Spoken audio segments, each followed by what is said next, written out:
Today I want to talk to you about loading your camera. This is something that I usually will be here to help you with, but not always. And so you're going to need to be able to load it on your own. This is the film we use right here.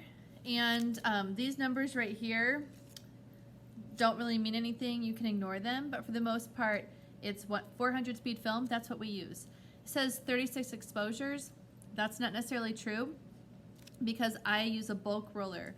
So I roll all the film.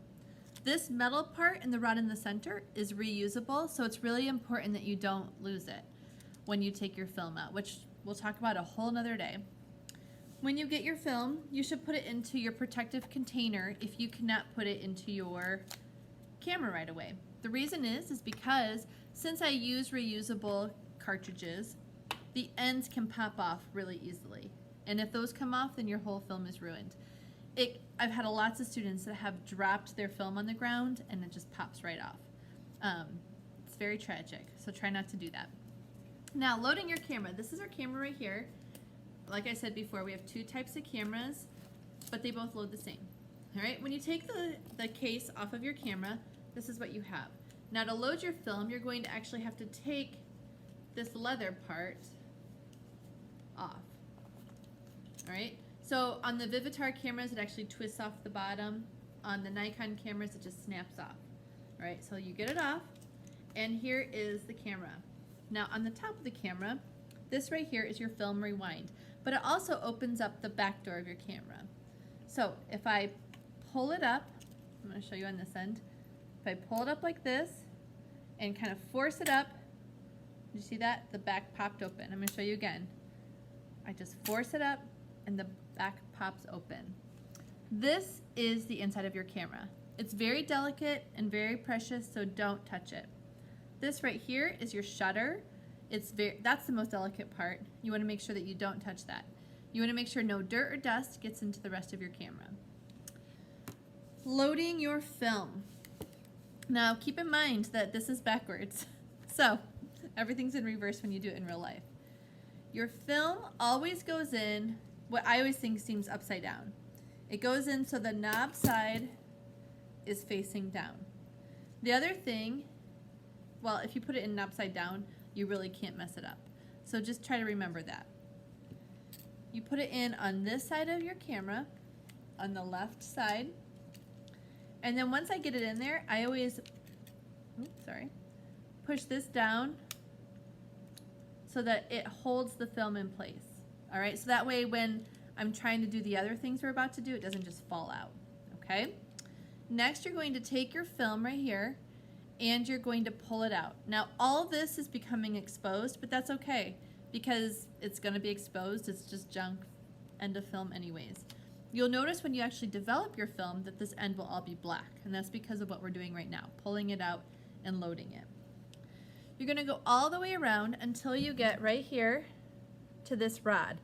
This rod has these like lines in it, these slots. You're actually going to, and I'm trying to do this as a mirror image, you're going to slide your film. I always start at the top of the slot because it's a little bit easier, so I slide it in, and then as I slide it in, it moves down so it's towards the bottom of the slot. That's what it should look like. See how it's kind of stuck in that slot? And then make sure that the holes on your film line up with the teeth. Whoops, that are in this other rod. I have to go down a little bit further.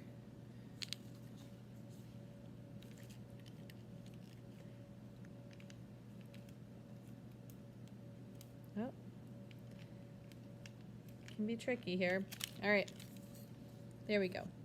Now I'm going to use my film advance, which is right here, to advance it. And if it won't advance, that means you need to release your shutter. All right, so then I'm going to advance, release, until all I see right here is film, from top to bottom, completely. Some problems you might run into is if it comes unattached from this rod and it springs out, then you need to start all over.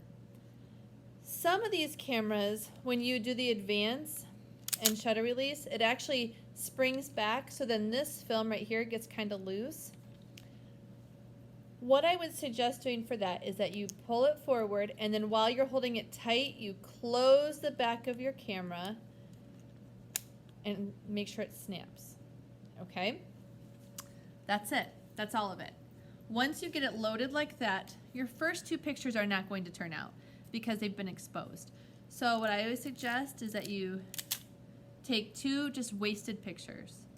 Okay? It's actually like 1.5, I think, most times, but it kind of gives you an idea of, so you're not using your best pictures right there at the beginning.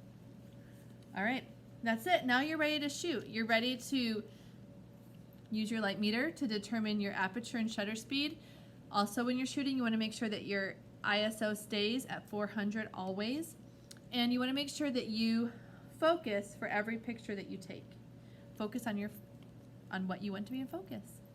All right, good luck, and I think you'll do great for your first shooting assignment.